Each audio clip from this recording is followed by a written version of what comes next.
এটা ভারতের এমন একটা গ্রাম যেখানে আজও মানুষ বিশ্বাস করেন আইন আদালত নয়, অন্যায়ের বিচার করেন একজন দেবতা। দেবতার রোষের ভয়ে এখানে কেউ মিথ্যা কথা বলার সাহস পান না। কেউ অন্যায় করলে তার শাস্তির নিদান নাকি ঠিক পৌঁছে যায় তার কাছে। গোটা গ্রামের রক্ষাকর্তা যিনি, তিনিই হলেন ন্যায়ের বিচারক, god of justice, Botha Maharaj. আর ছবির মতো সুন্দর এই জায়গার নাম হানোল। Welcome to হানোল।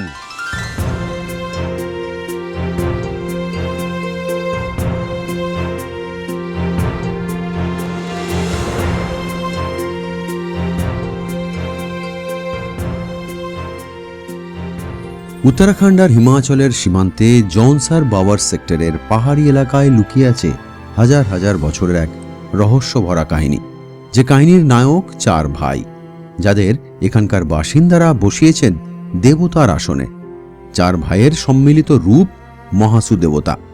স্থানীয় বাসিন্দাদের কাছে মহাসুরা শুধু দেবতা নন, তারা পাহাড়ের রক্ষক, ন্যায়ের শেষ আশ্রয়। কিন্তু এই চার ভাইয়ের গল্প শুরু হয়েছিল এক ভয়ঙ্কর অভিশাপ দিয়ে। একসময় এই উপত্যকায় রাজত্ব করত তিন রাক্ষস, কর্মাসুর, কিরমির ও কালাসুর। প্রতি মাসে একজন মানুষকে উৎসর্গ করতেই হতো ওই তিন রাক্ষসকে। গ্রামের এক ব্রাহ্মণের 7 ছেলে ছিল, তার 6 ছেলেকে রাক্ষসের বলির শিকার হতে হয়েছিল। শেষে দুঃখে সেই ব্রাহ্মণ বসেন এক কঠিন তপস্যায়। মহাদেবের সাধনায় তিনি ধ্যানমগ্ন হন। কাশ্মীর থেকে এসে উপস্থিত হন চার ভাই। শুরু হয় এমন এক যুদ্ধ যার গল্প আজও বেঁচে আছে লোকগাথায়, মন্দিরের স্থাপত্যে আর মানুষের বিশ্বাসে।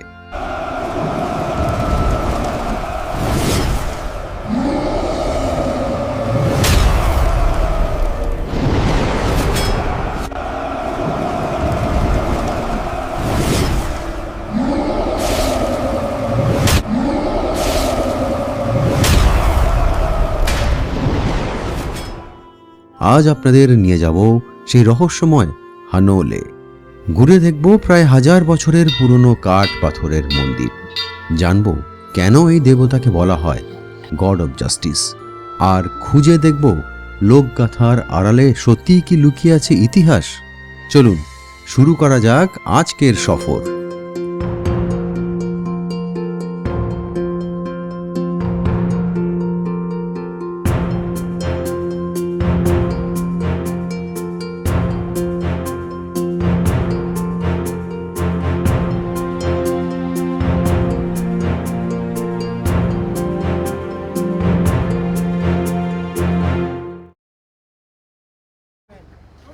নমস্কার প্রিয় বন্ধুরা, শুরু করছি একটি নতুন পর্ব হানোল থেকে।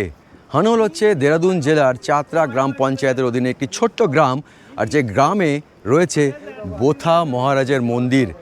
নানা জনশ্রুতি, নানা পুরাণ গাথা ছড়িয়ে ছিটিয়ে রয়েছে। মহাভারতেও এই গ্রামের উল্লেখ রয়েছে, তার কারণ পাণ্ডবরা এখানে ছিলেন আর কি। তো আমি দাঁড়িয়ে রয়েছি হানোলের এই গেটের সামনে। এখান থেকেই যায় বোথা মহারাজের মন্দিরে। তো আমরা মহেন্দ্রনাথ পর্বে বড় ভাই বার্ষিক মহারাজ সেই মন্দিরকে তুলে ধরেছি, আর হানোল পর্বে তুলে ধরবো হানোলের গোটা গ্রামের চিত্র এবং বোথা মহারাজের মন্দির। আর বোথা মহারাজকে মানা হয় সবথেকে পবিত্রতম দেবতা হিসেবে। ওনাকে বলা হয় গড অফ জাস্টিস। উনি ন্যায়ের দেবতা। হানোল এবং এই গোটা জৌনসার বাওয়ার সেক্টরকে উনি রক্ষা করেন এবং ন্যায় বিচার দেন। এই Botha Maharaj who is considered the most sacred god in the Jaunsar Bawar sector. তো এই গোটা পর্ব জুড়েই আপনাদের সামনে আমি তুলে ধরবো হানোলকে, বোথা মহারাজ এবং নানা জনশ্রুতি এবং পুরাণ গাথাকে। তাহলে চলুন আমার সঙ্গে ঘুরে নেবেন এই হানোল গ্রাম এবং বোথা মহারাজের মন্দির।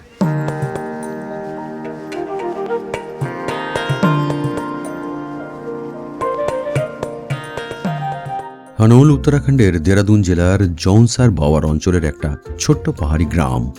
উচ্চতা 4500 ফুট। টন্স নদীর তীরে অবস্থিত এই জনপদ উত্তরাখণ্ড ও হিমাচল প্রদেশের সীমান্তের একেবারে কাছাকাছি। তিউনি থেকে হানোলের দূরত্ব মাত্র 15 কিলোমিটার, আর মৈন্দ্রত থেকে দূরত্ব 9 কিলোমিটার। এইসব জায়গাগুলোকে জানতে হলে আনপ্লাগড উত্তরাখণ্ড সিরিজের পর্বগুলো পর পর দেখতে পারেন। প্লেলিস্টের লিঙ্ক নিচের ডেসক্রিপশন বক্সে দেওয়া আছে। হানোলে পৌঁছলে মনে হবে যেন অন্য এক সময়ের ভেতর এসে পড়েছেন।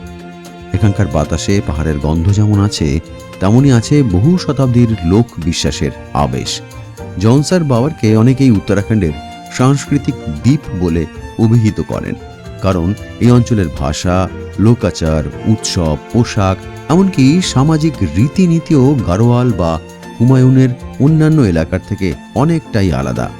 পাহাড়ের কোলে দুর্গম অবস্থানের কারণেই হয়তো এই অঞ্চলের নিজস্ব সংস্কৃতি শতাব্দীর পর শতাব্দী ধরে প্রায় অক্ষত রয়ে গিয়েছে। এখানকার মানুষের দৈনন্দিন জীবনেও ধর্ম আর লোকবিশ্বাস একে অপরের থেকে আলাদা নয়, আর সেই বিশ্বাসের কেন্দ্রবিন্দুতেই রয়েছে হানোল।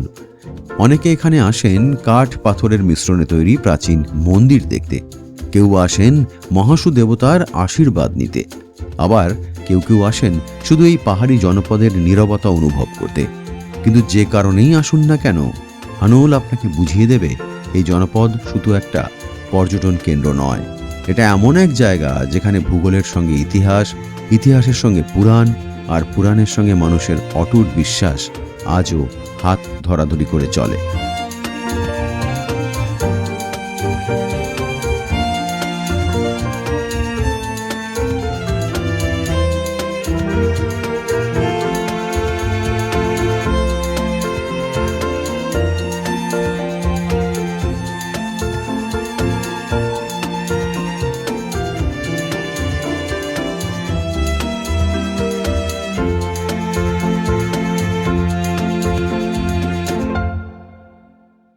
আমরা ছোটবেলা থেকে রাক্ষস কক্ষসের গল্প শুনে বড় হয়েছি, তাই না?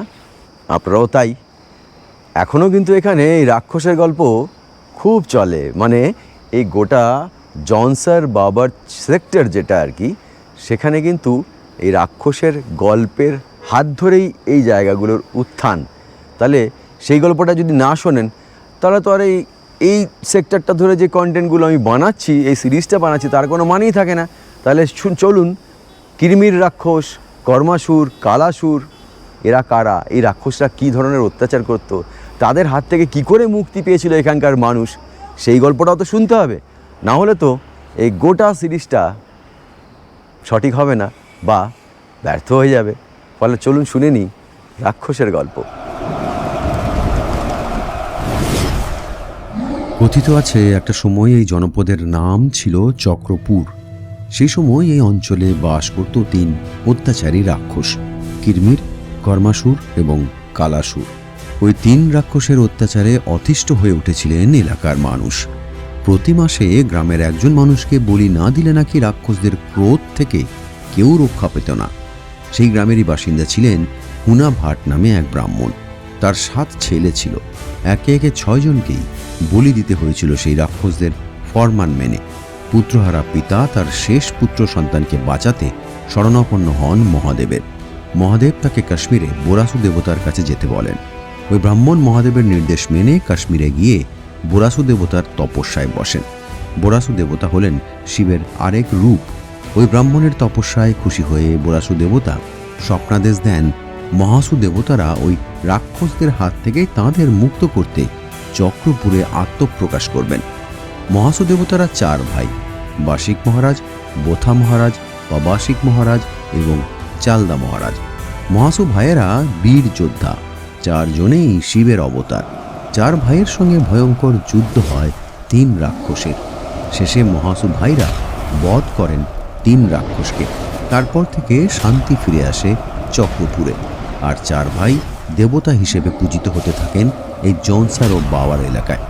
মৈন্দ্রতে পূজিত হন বড় ভাই বাসিক মহারাজ, হানোলে পূজিত হন মেজ ভাই বোথা মহারাজ, থাডিয়ারে পূজিত হন সেজ ভাই পাভাসিক মহারাজ এবং ছোট ভাই চালদা মহারাজ ঘুরে ঘুরে পূজিত হন জৌনসার ও বাওয়ার সেক্টরের বিভিন্ন জায়গায়। চালদা মহারাজ যেহেতু ভ্রমণ প্রিয়, তাই ওনার জন্য নির্দিষ্ট কোনো মন্দির নেই, উনি ঘুরে ঘুরে পূজিত হন। স্থানীয় বাসিন্দাদের বিশ্বাস এই মহাসু দেবতারা গোটা অঞ্চলের রক্ষাকর্তা।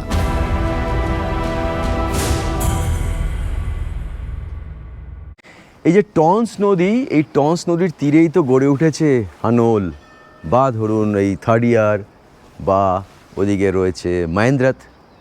কিন্তু এই টন্স নদী মানে যদিও সেটা এখন টন্স নদী, একটা সময় তামস নদী বলা হতো। এই তামস নদীর সৃষ্টি হয়েছিল কি করে জানেন? খুব ইন্টারেস্টিং একটা গল্প আছে। কর্মাসুর বলে যে রাক্ষস ছিল, সেই রাক্ষসকে তো বধ করেছিল এই মহাসু দেবতারা চার ভাই। এই কর্মাসুরের রক্ত থেকেই এই তামস নদীর সৃষ্টি হয়েছিল, যা কিনা এই সেক্টরটার পাশ দিয়ে বয়ে গিয়েছে। এই তামস নদী অপবিত্র বলা হয়, তামস নদীকে অপবিত্র বলা হয়, এবং তামস নদীর জল কোনো পুণ্য কাজে লাগে না। পুজো আর্চা থেকে শুরু করে কোনো শুভ কাজে এই টন্স নদী বা তামস নদীর জল ব্যবহার করা হয় না। এই নদীকে অশুভ মানা হয়, মানে এখানকার লোক অন্তত তাই মানে আর কি।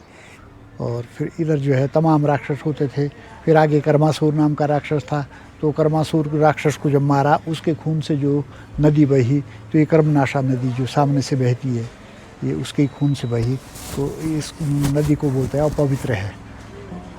अपवित्र है इसका जो पानी है, नहीं पीते कोई। कर्मासुर वो राक्षस का हाँ, कर्मासुर था वो राक्षस। कर्मासुर, हाँ जी। उसका खून से यह नदी बना, उसका खून से नदी बनी है। इसका नाम पड़ा तामस।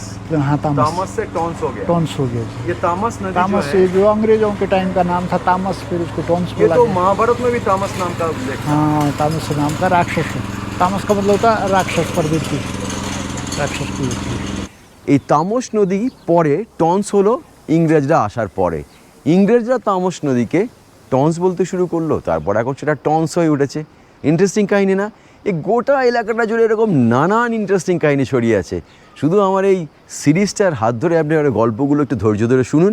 আমি পরপর পর্বগুলো আপনাদের সামনে তুলে ধরছি, আর প্রতিটি পর্বেই ছড়িয়ে ছিটিয়ে থাকছে নানান পুরাণ গাথা, জনশ্রুতি, ইতিহাস, কালচার, সংস্কৃতি, সব কিছু।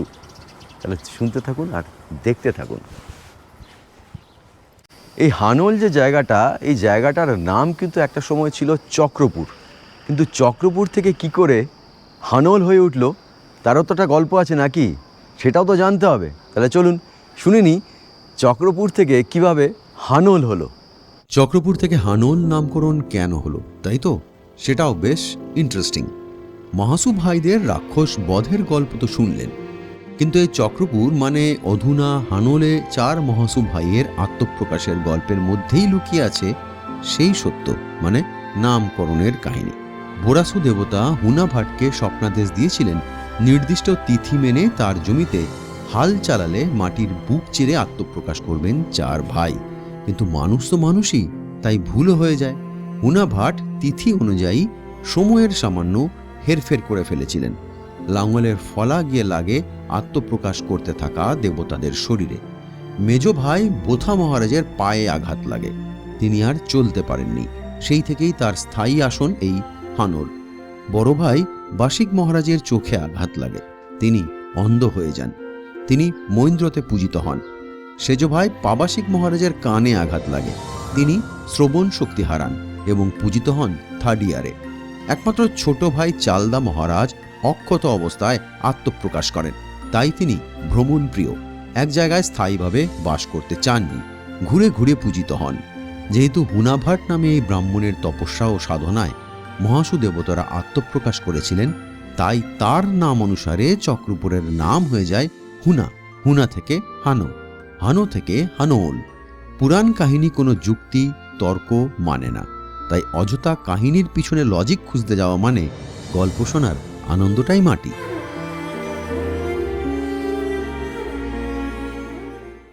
দেরাদুন থেকে হানলের দূরত্ব 190 কিলোমিটার মতন হবে। এ রুটে বেড়াতে এলে পাবলিক ট্রান্সপোর্টের উপর ভরসা না করাই ভালো। হানল আসতে হলে সবচেয়ে সুবিধাজনক উপায় হলো দেরাদুন থেকে গাড়ি ভাড়া করে আসা। দেরাদুন থেকে চাকরাতা তিউনি হয়ে সরাসরি পৌঁছে যাওয়া যায় হানলে।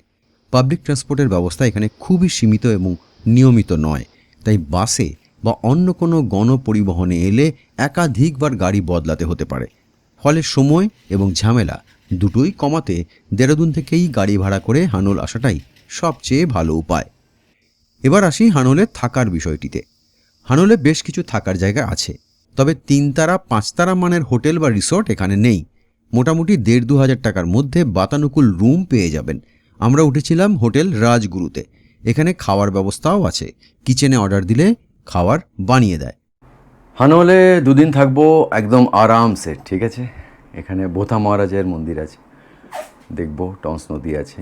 হানল জায়গাটা খুব সুন্দর। আমরা হানলে উঠেছি হোটেল রাজগুরুতে, বেশ সুন্দর রুম, ছিমছাম। এই আমাদের রুম, এখানে বিছানা, বেশ সাজানো গোছানো বিছানা, আর এখানে একটা সোফা আছে, আর এখানে একটা টেবিল আছে, কিন্তু সেই টেবিলে আমাদের জিনিসপত্র ভর্তি। একটা টিভি আছে, ওটা সব জায়গায় থাকে, কিন্তু বন্ধ থাকে, আমরা দেখি না। আর বোথা মহারাজের মন্দির, মানে চার মহাসুদেব, তার মেজ ভাই আর কি, দ্বিতীয় ভাই, তার হচ্ছে মন্দির আমার এই যেখানে রয়েছে যে রুমে, সেখান থেকে একদম দেখাই যায়। এই দেখুন, এই জানলা, এই যে জানলা, এই জানলা থেকে তাকালেই এই হচ্ছে বোথা মহারাজের মন্দির। মানে হানল বিখ্যাত এই কারণেই, এই বোথা মহারাজের দর্শনেই সবাই আসে। এখান থেকে সিঁড়ি দিয়ে আছে, হোটেলের পাশ দিয়ে একটা সিঁড়ি আছে, সেই সিঁড়ি দিয়ে নেমে গেলেই মন্দিরের একদম দরজায় চলে যাওয়া যায়। হোটেলের রুমটা আমাদের বেশ পছন্দ হয়েছে, তবে হানলে কিন্তু গরম লাগছে। অ্যাকচুয়ালি তো আমরা তো উপর থেকে নেমে আসছি নিচের দিকে, ফলে হানল একটু নিচে, যে কারণে গরম লাগছে। তিউনিতেও গরম লেগেছিল। এখানে এই মুহূর্তে দুপুরবেলা টেম্পারেচার শো করছে 27 ডিগ্রি, আর সন্ধ্যার পর তাপমাত্রা আবার নেমে যাবে 13 ডিগ্রিতে। তো জ্যাকেট ট্যাকেট সব ঝুলিয়ে দিয়েছি, পেছনে খুলে রেখেছি। এই হচ্ছে ঘর, এটাই দেখে নিলাম। জানলাটা খুব সুন্দর, জানলা থেকে টন্স নদীও দেখা যায়, মন্দিরও দেখা যায়। ওই পেছন দিয়ে টন্স নদী বয়ে চলেছে মন্দিরের পেছনে। আর এই হচ্ছে ঘরের সঙ্গেই ওয়াশরুম বা টয়লেট। এর আলো কোথায় দাঁড়ান দেখি। এই হচ্ছে টয়লেট, গিজার আছে, সব কিছুই আছে যা যা লাগে, বেসিন, তোয়ালে। এই হচ্ছে রুমের হদিশ। রুম নিয়ে আমাদের কোনোদিনই কোনো উন্মাদনা নেই, থাকার জায়গা একটা ঠিকঠাক হলেই হলো, পরিষ্কার পরিচ্ছন্ন সাফসুতরা, সেটা পেয়ে গেছি। যাই হোক, রিচুয়াল মেনে এই রুমটা একবার ট্যুর করিয়ে দিলাম আপনাদের। আরও সস্তায় চাইলে মন্দিরের কাছাকাছি কিছু ধর্মশালা গোছের ঘর পাওয়া যায়। এছাড়া মন্দির কমিটির লঙ্গরখানা আছে, সেখানেও থাকা খাওয়ার ব্যবস্থা আছে। গাড়ি পার্কিংয়ের জন্য মন্দিরের কাছেই সুন্দর ব্যবস্থা রয়েছে। আর এখানে বোথা মহারাজের মন্দিরে পুজো দেওয়ার ক্ষেত্রে পাণ্ডাদের কোনো জুলুমবাজি নেই। আপনি আপনার সুবিধা মতো ডালা নিয়ে মন্দিরে পুজো দিতে পারেন।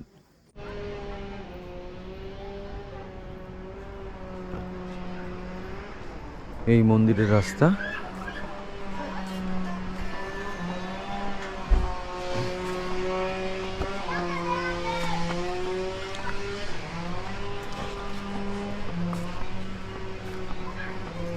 এই চাতালে এসে গেলাম। এই সামনেই মন্দির, মন্দিরের দুপাশে পুজোর ডালার দোকান আছে। এই মন্দির, বোথা মহারাজের মন্দিরটি কিন্তু সংরক্ষিত এলাকা, পুরাতাত্ত্বিক ভ্যালু রয়েছে। আর্কিওলজিক্যাল সার্ভে অফ ইন্ডিয়া এই প্রাচীন মন্দিরটির দেখভাল করে। মন্দিরের কপাট সূর্যোদয় থেকে সূর্যাস্ত পর্যন্ত খোলা থাকে। মন্দির চত্বরে প্রবেশের পর কিছু নিয়ম কানুন মেনে চলতে হয়। এমন কিছু করবেন না যাতে এখানকার স্থানীয় বাসিন্দাদের রীতি রেওয়াজের সেন্টিমেন্টে আঘাত লাগে। জৌনসারি সম্প্রদায়ের মানুষের সংস্কৃতি আলাদা। এখানকার মানুষের নিজস্ব কিছু বিশ্বাস আছে। কোনো সম্প্রদায় বা গোষ্ঠীর সংস্কৃতি বা বিশ্বাসে আঘাত করা একজন সত্যিকারের পর্যটকের রুচি হওয়াটা কখনোই কাম্য নয়। কন্টেন্ট বানানোর চক্করে সেই সীমারেখাটা মেনে চলা উচিত, না হলে বদনামের ভাগিদার হতে হয় গোটা বাঙালি পর্যটক কমিউনিটিকে। এই অঞ্চলের প্রাচীন সংস্কৃতির কথা শোনা গেল উত্তরাখণ্ডের মন্ত্রী শ্রী কৈলাস পন্তের মুখেও। আমার পেশা সম্পর্কে তিনি অবহিত, তাই তিনি আমার চ্যানেলের মাধ্যমে বাঙালি পর্যটকদের আমন্ত্রণ জানালেন আগামী দিনে জৌনসার ও বাওয়ার সেক্টরটা ঘুরে যাওয়ার জন্য। পরে আমি অবশ্য ওনার পুরো সাক্ষাৎকারটি এই চ্যানেলে আপলোড করে দেব। चिमरन जी, ये कहना चाहता हूँ कि संपूर्ण देश क्या विश्व के लोगों को यहाँ की संस्कृति को समझना चाहिए, इस देवभूमि में आना चाहिए। आप तो बंगाल से हैं जी, और मैं तो आपको इस बारे में तो सुना है कि आप पूरे क्षेत्र में उत्तराखंड के जो मंदिर हैं उनमें आप अध्ययन कर रहे हैं, उनके बारे में आप गहराई से जो है जानकारी प्राप्त कर रहे हैं और लोगों तक उस कुछ चीज़ को पहुँचा रहे हैं। मैं लोगों से निवेदन करता हूँ कि आपके इस व्यूज़ को वह देखें, सुने, समझें और निश्चित बंगाल के लोग भी यहाँ आएंगे तो उनको भी बड़ा आनंद आएगा। और वास्तव में हमारा उत्तराखंड निश्चित रूप से देवभूमि है, इसलिए देवभूमि में आने से अनेकों कष्ट, अनेकों रोग जो है दूर होते हैं।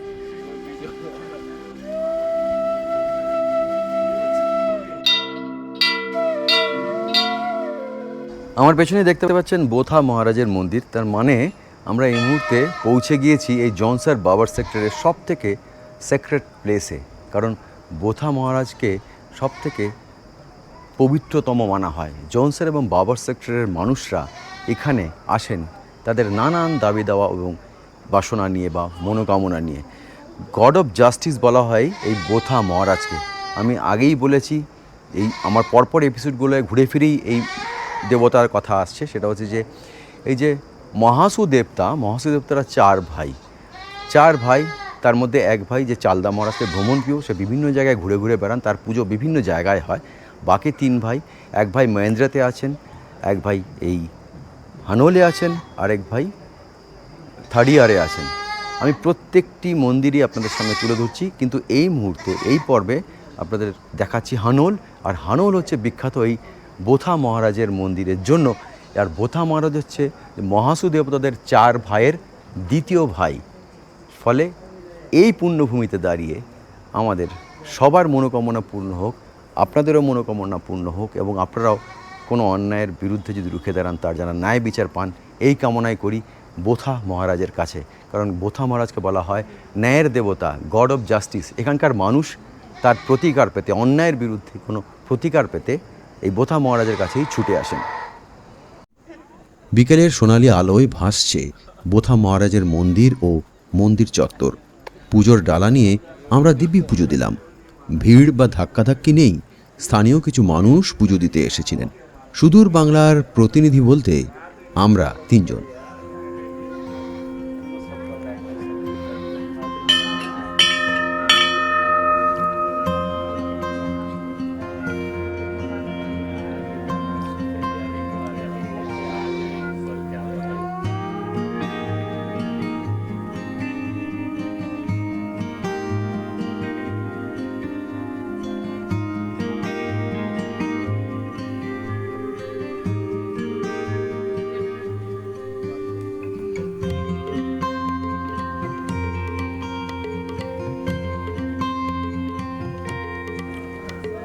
মন্দিরের গায়ে অদ্ভুত সুন্দর কারুকাজ করা।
হানোলের সঙ্গে শুধু মহাসু দেবতার গল্পই জড়িয়ে নেই। পাহাড়ের মানুষের মুখে মুখে এখানে এখনও ঘোরে পঞ্চপাণ্ডবদের গল্প। কথিত আছে দাপর যুগের শেষ দিকে শ্রীকৃষ্ণকে অনুসরণ করতে করতে পাণ্ডবরা এসে পৌঁছেছিলেন টন্স নদীর তীরে এই উপত্যকায়। এখানকার প্রাকৃতিক সৌন্দর্যে মুগ্ধ হয়ে যুধিষ্ঠির নাকি ঠিক করেছিলেন কিছুদিন এখানেই থেকে যাবেন। নির্মাণ দেবশিল্পী বিশ্বকর্মাকে দিয়ে তৈরি করিয়েছিলেন একটি মন্দির। আর দ্রৌপদীকে সঙ্গে নিয়ে পঞ্চপাণ্ডব নাকি এখানে 9 দিন ছিলেন। তবে হানোলের এই গল্পের সবচেয়ে মজার অংশটা হলো ভীমকে নিয়ে। স্থানীয় জনশ্রুতি বলে মন্দির চত্বরে বসে ভীম নাকি কাঞ্চি খেলতেন। আরে কাঞ্চি মানে গোদা বাংলায় গুলি খেলা। তবে সেই কাঞ্চি মানে ওই গুলি কিন্তু কাঁচের নয়, পাথরের। আর সেই পাথরের গোলাগুলি এখনও নাকি এখানে রাখা আছে। ভাবুন তো, যে মাঠে একদিন মহাভারতের ভীম কাঞ্চি খেলেছিলেন বলে বিশ্বাস করা হয়, আজ সেখানে দাঁড়িয়ে সেই গুলিগুলো মানে গোলাকার বৃত্তের পাথর নিয়ে একবার খেলার চেষ্টা করাই যেতে পারে। কি খেলবেন নাকি সেই গুলি? চলুন শক্তি পরীক্ষা হয়েই যাক। এই যে দুটো গোলা দেখছেন, গোলা মানে পাথরের গোলা, এই দুটো ভীম কাঞ্চি খেলতো, এটা জনশ্রুতি। এটা তো ওঠানোই যায় না, এটাকে এইভাবে নিয়ে এইভাবে ফেলতে হয়। এটা ভীমের পক্ষেই সম্ভব, মানুষের পক্ষে সম্ভব না। এটা যাও বা নাড়ানো যায়, একটু তোলা যায়, এটা তোলা যায় না, এতটাই ভারী। কিন্তু পাথর দুটো দেখতে খুব ছোট, আকারে মনে হবে যেন কোনো ব্যাপার নয়, তুলে নেওয়া যাবে, কিন্তু তা কিন্তু সম্ভব নয়। কারণ দুটো মানে এখানকার স্থানীয় মানুষদের বিশ্বাস যে এটা একমাত্র ভীমই পারে এটাকে তুলে এটা নিয়ে কাঞ্চি খেলতে আর কি।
সূর্য ডুবতেই দিনের গরম উধাও, ঠান্ডা লাগতে শুরু করলো। একটু পরেই মন্দিরে আলো জ্বলে উঠবে। তবে পুরোপুরি সন্ধ্যা নেমে আসার আগে আরও একটা ফ্যাক্ট জানিয়ে রাখি। বোথা মহারাজের মন্দিরে কিন্তু বলি প্রথা চালু আছে। এখানে পশুবলি দেওয়া হয়, কিন্তু রক্তপাতহীন বলি। ভাবছেন সেটা আবার কি করে সম্ভব? গল্পটা তাহলে খুলেই বলি। পুণ্যার্থীদের মনোকামনা পূর্ণ হলে অনেকে এখানে ছাগল বা পাঁঠাকে বলি প্রদত্ত পশু হিসেবে দান করে যান। তাই গোটা মন্দির চত্বরে প্রচুর ছাগল বা পাঁঠাকে দেখতে পাবেন, কিন্তু কোনো পশুকেই আক্ষরিক অর্থে হাঁড়ি কাটে চড়ানো হয় না। রীতি অনুযায়ী এই পশুগুলি বোথা মহারাজের পোষ্য। তারা স্বাধীন, এই মন্দির চত্বরেই তারা ঘুরে বেড়ায়। স্বাভাবিক নিয়মে মৃত্যু না আসা পর্যন্ত এদের কেউ এখান থেকে তাড়ায় না। বলি প্রদত্ত হলেও এই পশুগুলি স্বাভাবিক জীবনযাপন করে। এদেরও রক্ষাকর্তা বোথা মহারাজ।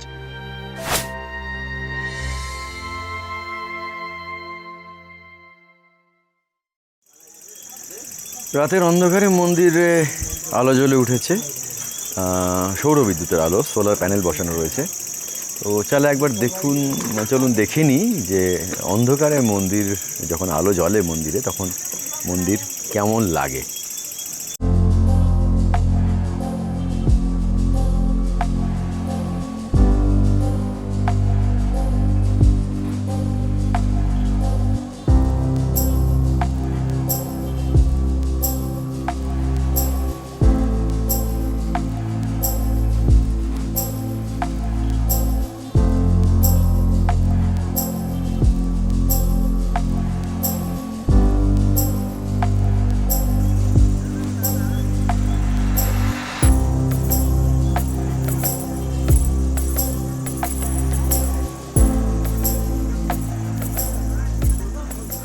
এই কটা ছোট্ট দোকানপাট মিলিয়েই হানল।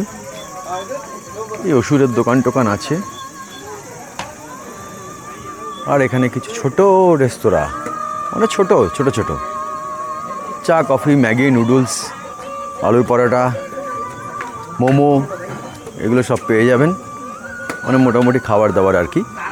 আর রাতে খাবার পাওয়া যায়, রাজমা চাওল, সবজি, কারি ডাল, যে কোনো কিছু সবজি খেলে একটু আগে বলতে হয়, আগে বললে রান্না করে দেয়। এই মোটামুটি রাহুল, এই হচ্ছে বাজার। এরপরই শেষ, ওই অন্ধকার ওইখানেই শেষ। ফলে সন্ধ্যা নেমে গেলে হানলে আর কিছু করার নেই। এই আমি হাঁটাহাঁটি করছি, তার কারণ আপনাদেরকে একটু দোকান বাজারটা দেখাবো বলে।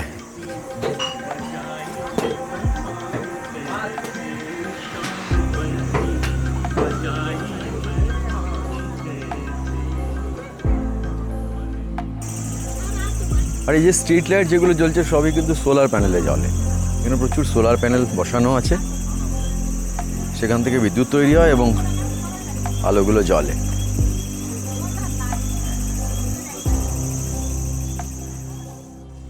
হানলে অলস সন্ধ্যা, চারদিক নিকষ অন্ধকার, মনে হয় যেন গভীর রাত। ঠান্ডাও বাড়ছিল, শুনশান রাস্তা, মানুষজন নেই বললেই চলে। ফোনের নেটওয়ার্ক দুর্বল, ফলে কিছুই করার নেই, অগত্যা ঘরে ঢুকে পড়া ছাড়া গতি নেই।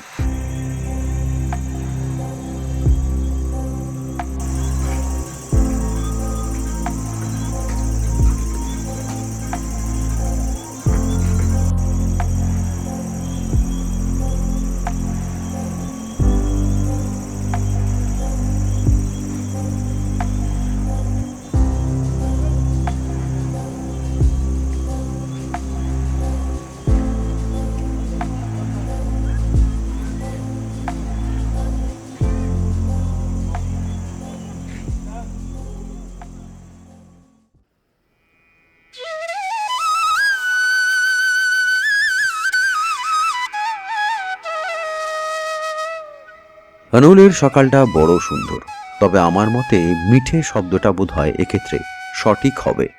হানল থেকে আমরা আজ চলে যাব থাডিয়ার, দর্শন করব পাবাসিক মহারাজের। তার জন্য আমাদের পার হতে হবে টন্স নদী। সেই গল্প পরের পর্বে। হানল পর্বটি কেমন লাগলো তা জানাতে ভুলবেন না।